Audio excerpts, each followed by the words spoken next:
Olá, saúde, força e luz. Sextou e um brinde. Estamos na Mata do Leão, em nome do Colégio Guarupi, conversando com o Bruno, que certamente vai ter vários clientes além. Se cuida, doutor Pena. Vai ser difícil segurar esse moço. Ele é um menino, mas vai ser difícil segurar esse moço. Ele é da engenharia química, engenheiro sabe tudo, químico. Explica o nosso planeta e ele fez gestão. Ah, doutor Pena, se cuidem, trata bem do moço, dá muita coxinha, porque aliás é uma delícia, é muito boa, é de excelente qualidade. E o Bruno estava nos falando dessa questão de que não basta você ter uma ideia, não basta você gostar de dinheiro, que aliás é um negócio que é muito bom de se gostar, né? Porque dinheiro, outro dia eu falei para um aluno, feliz aniversário, que você seja muito feliz, que você se dê bem na vida, e ele me respondeu, não professor, eu só quero dinheiro. Eu falei, você está certo, né? Você está certo, porque tem uma frase assim, sobre o dinheiro, né? Que o cara fala assim, olha, o que o dinheiro não compra, eu também não quero. Então, né, tem esse lado. Mas tirando um pouco da brincadeira, porque sextou, estamos aqui, né, na Mata do Leão, o tio e capitão Jota nos dirigindo e dando essas ideias, a questão de você olhar com o glamour o empresário, e no fundo o empresário trabalha mais do que o próprio trabalhador, porque o trabalhador, né, às 5 horas da tarde ele fecha a porta, se está dando dinheiro, se não está dando dinheiro, se o país está em crise, se o Bolsonaro fez isso, se o Lula fez isso, se o Trump fez aquilo, se o Joe Biden fez aquilo, dane-se, eu vou para casa. Agora, o que é viver, e por isso que o Bruno acertou em cheio. Se você vai fazer uma coisa que você não gosta, é evidente que você não vai sentir aquilo 24 horas. Você vai querer sumir daquilo. E aí o sujeito, a moça, porque precisamos falar das mulheres, a moça que é empreendedora, aquela que gosta do que está fazendo, vai ficar 24 horas. Seu negócio vai falir porque o seu concorrente respira aquilo. É interessante esse ponto. Eu não tenho nenhum dado estatístico do que eu vou falar, então que fique claro isso. Mas das pessoas que eu converso, das empreendedoras que eu tive contato, a mulher normalmente, a empresária, ela tem o propósito muito mais claro do que o homem. O homem ainda ele está buscando, na maioria das vezes, o dinheiro. Não sei se é uma questão, uma pressão social, alguma coisa nesse sentido, mas a mulher ela empreende pelo um propósito muito mais claro. Engraçado, né?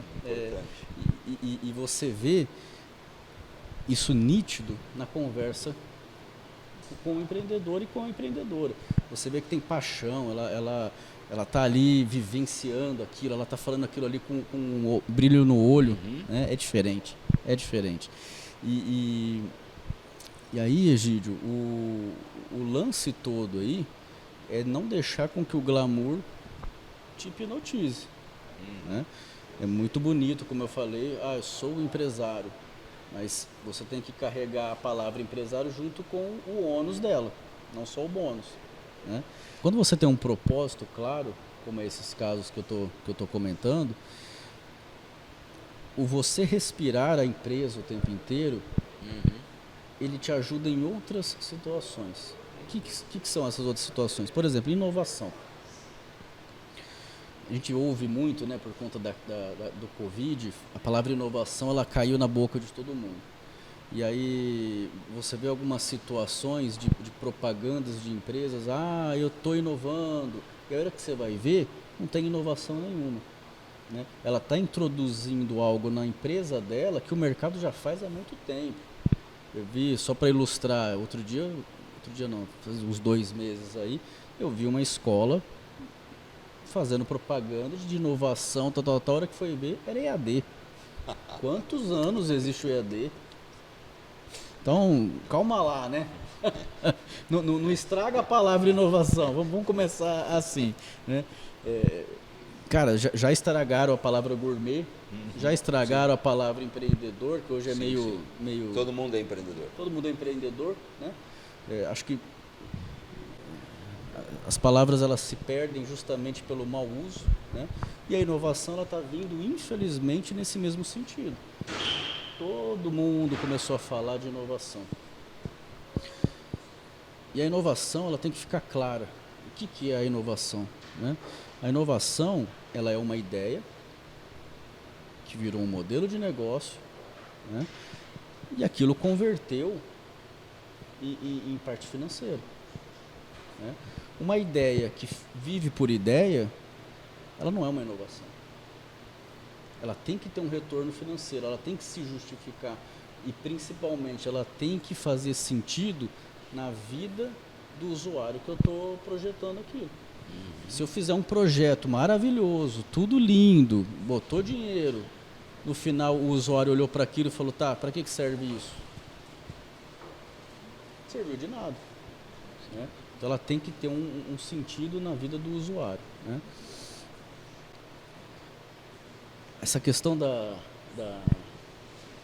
destruição dessas palavras que acabam virando moda, ela justamente ela degrada não só a palavra, mas ela degrada também o profissional.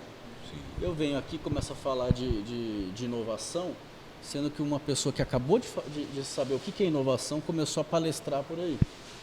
As pessoas ouvem aquela pessoa que tem pouca experiência com inovação, acha que inovação é um negocinho desse tamanho. Na verdade, quando é um universo muito complexo. Egídio, você implementar inovação dentro de uma empresa que ela não nasceu inovadora é muito complexo. Imagina você, empreendedor, nunca inovou, nunca teve nada de novidade. De repente, eu vou inovar. Cara, você vai criar um problema. Se você não tiver uma equipe que respire inovação, um ambiente que respire inovação e você mesmo, um cara inovador. Se você é um cara que é enrijecido, eu tenho uma ideia, você vem com outra ideia e eu falo, não, a minha ideia que é importante, você mata o processo de inovação. Então, equipe, ambiente, enfim, várias situações e onde a inovação ela não pode ser utilizada como ferramenta de crise também. Não é porque você está na crise agora, eu vou inovar. Você está com um problema financeiro, eu vou usar a inovação para resolver o seu problema financeiro? Calma lá. Senão você vai ter dois problemas, o financeiro e mais o que você está querendo inventar ali, né? Então, inovação ela é um processo contínuo, né? Você pega empresas como a 3M, por exemplo, é uma empresa antiga que respira inovação. Você conversa com funcionários da 3M, inovação, né? E aí o processo se torna um pouco mais fácil. Ele não é fácil. Ele se torna um pouquinho mais fácil porque está todo mundo falando a mesma língua, né? Eu vi outro dia uma postagem interessante acho que era no LinkedIn, com um escorregador e os dizeres, isso não é inovação, né? Uma empresa que tem um escorregador, um videogame, um tapete legal, uns puffs, não é inovação, né? E eu sou de uma vertente que acha que esses ambientes muito descolados, eles são bons, só que tem o ônus também dele. Porque eu como gestor de projetos, eu preciso cobrar algumas coisas, claro, eu preciso direcionar, né? Então, empresas que acham que inovação é deixar a coisa ao léu, e tem empresas que são assim, sim, elas se perdem. Por quê? Porque as metas elas se perdem, aquelas conversas de reuniões rápidas que é legal, não são tratados assuntos importantes, né? Então, Egídio, tem N situações onde você pode se perder, né? Numa empresa tradicional já acontece muito disso, né? Qual que é o meu objetivo com essa empresa? É tal, só que a hora que você olha no planejamento estratégico é outro. e aí você, de repente, não tem a cultura de inovação e você quer inovar. Pode ser que aquilo ali, em vez de te dar um up, te joga para baixo de vez. Então, usar as palavras da forma correta, procurar os profissionais especializados naquele tema, e uma direção de empresa, um empreendedor, os gerentes, todo mundo que condiciona a empresa para um caminho, eles serem também dessas vertentes de inovação, né? O pessoal lá do Amor pro Coxinha tem uma visão de inovação. O tempo inteiro criando produto, o tempo inteiro entendendo como é que eu posso atender melhor meu cliente, né? Então, você vê que eles têm um direcionamento.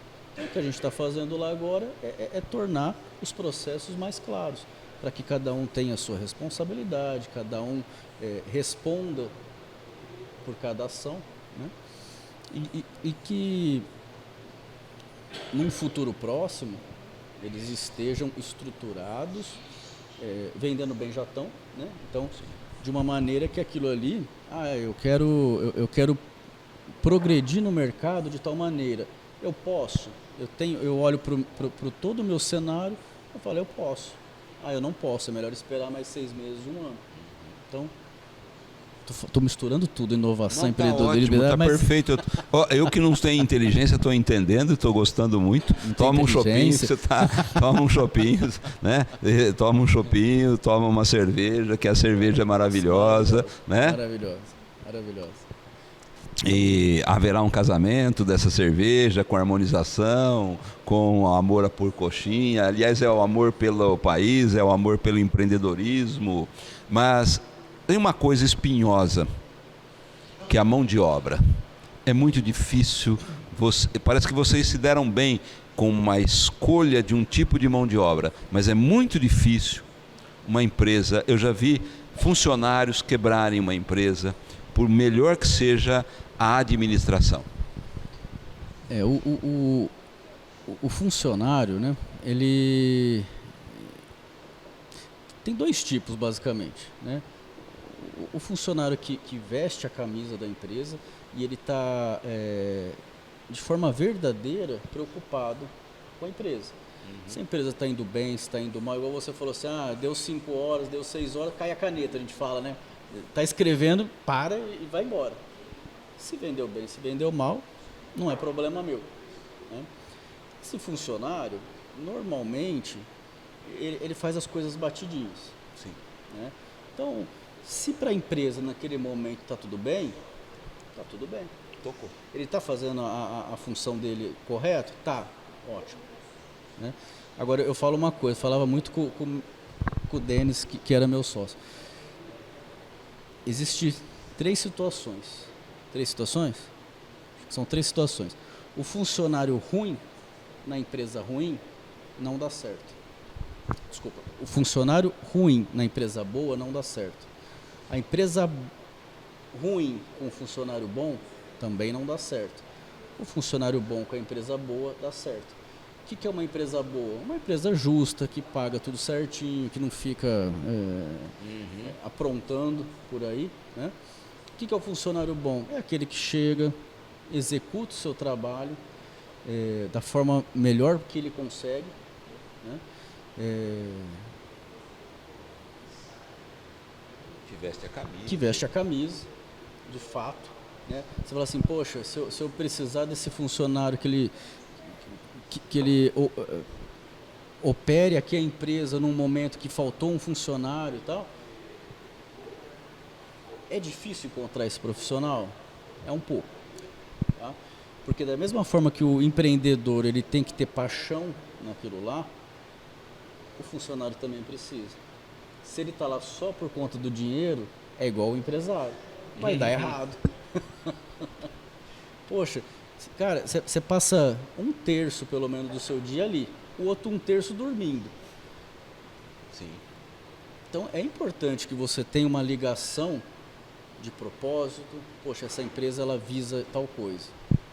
Então é importante, porque senão cai o empresário numa situação, está faltando dinheiro, e aí ele desanima e a coisa tende a piorar, O funcionário, ele acha que ele está ganhando pouco, mas também ele não produz muito, então fica aquela situação. O funcionário, quando ele não produz muito, ele é caro, eu estou pagando muito.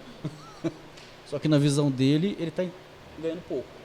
Então fica nesse problema sem fim, mas existem pessoas muito boas e o cara bom, a mulher boa, ela é boa em qualquer coisa que ela faça. Se ela for engenheira, se ela for vendedora, se ela for advogada, não importa. A pessoa, quando ela achou aquilo que ela gosta de fazer, ela faz e faz muito bem feito, né? Eu só tenho a agradecer ao Dr. Pena, ao Bruno, ao Amor por Coxinha, e nós percebemos que o Bruno vai ser mais importante do que já é no Amor por Coxinha e em muitas coisas para a nossa querida cidade de Sertãozinho, que acaba de aprender o que é inovação, o que é empreendedorismo, não esses discursos fáceis desses malandros chamados coaches por aí.